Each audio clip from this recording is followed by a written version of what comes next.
guys, here's an interesting one for you. This is number one.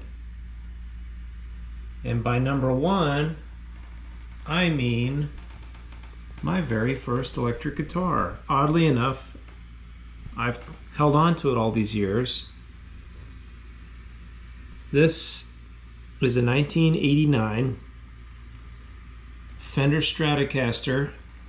They call it, I believe, a standard.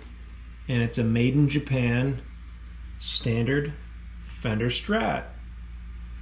I've had it new since 1989.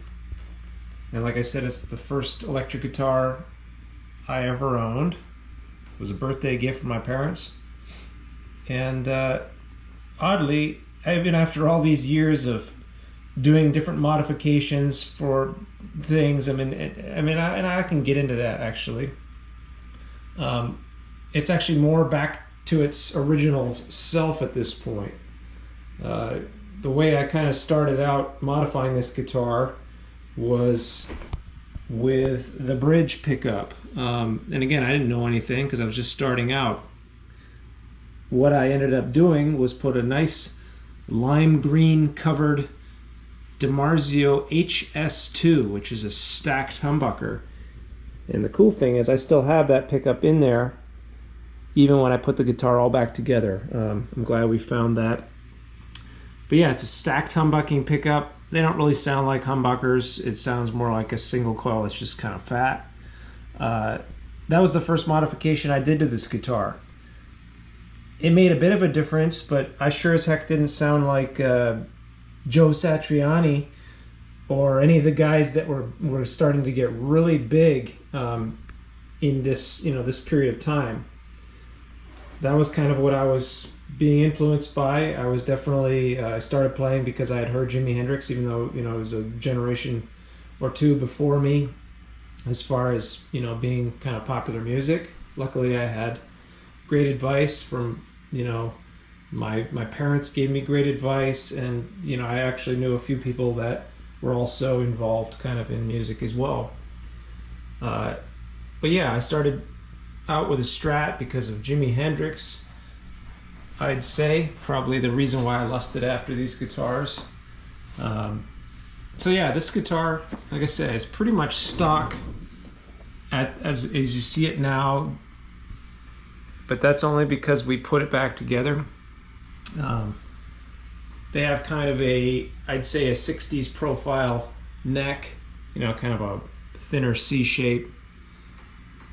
Guitar's actually in fairly good shape considering how much abuse I put it through.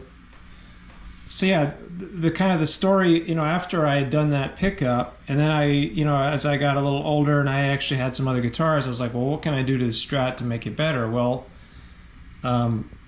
with the pickups that are in there, like I said, I did that bridge pickup, so I ended up actually replacing the entire pick guard at one point with a Peter Florence assembled pick guard, which had nice CTS pots, and his 60s voodoo pickups were kind of, because again, I was going after that Hendrixy thing, and that was the next kind of modification. So an entire pick guard assembled with pots, 5-way position, the whole bit, so I could just kind of drop it in. And I had some friends in the guitar store that kind of helped me do that because I just didn't know what I was doing. That made a big difference.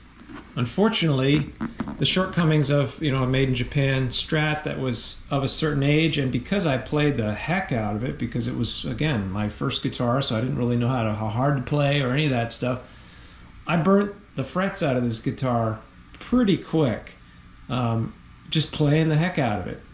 So that was another thing that had to be done. Luckily, my brother was involved in Lutheran school down in Georgia, and for part of that, he was actually able to put some frets into it for me. It's a good job, and they're still usable. It's the same frets. I kind of had him put some fatter frets in, and there's a bone nut on here as well. And then the next thing I did is I was like, okay, well, I'm not crazy about this neck because I don't, really like the profile. Now I do, but I didn't before. So I had done the whole assembly. Then I ended up doing a whole new neck. I did an all parts, like a big baseball bat neck with a, a really fat, all maple neck. That kind of solved my problems. But again, I'm still kind of doing all the stuff to kind of bring a made in Japan Strat out of itself. This original neck sat in a box in a closet for almost 10 years. Finally, making the decision a few, I'd say, I think it was about a year or two ago, where I ended up saying, okay, well, I'm gonna bring this guitar back to life and I'm gonna put that neck with a different instrument. So I ended up actually, that Daphne Blue is a guitar mill body with the original all parts neck.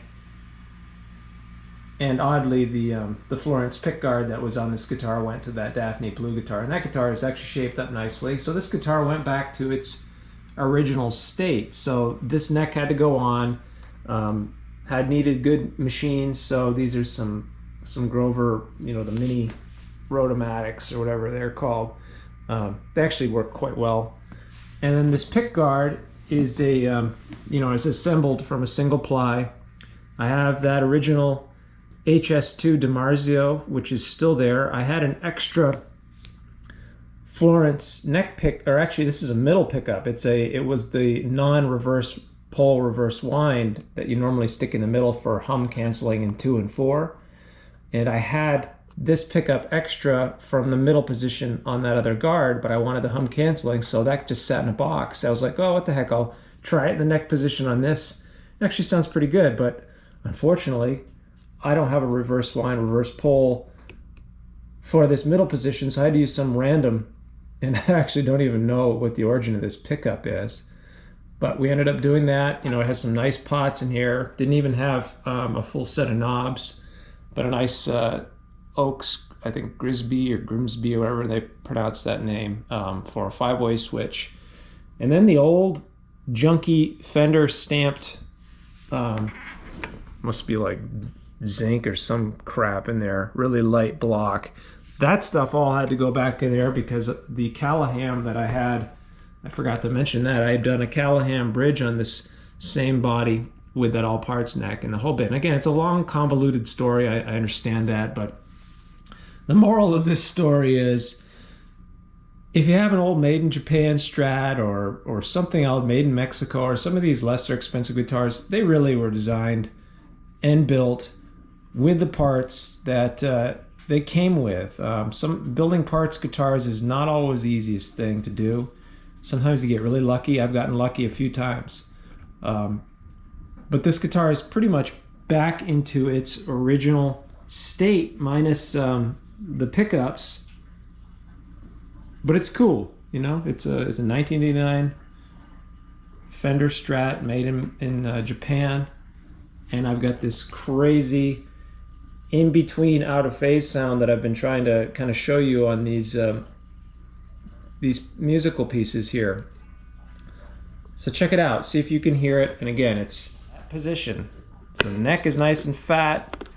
This middle position, with that, who knows what that oddball pickup is that's in there.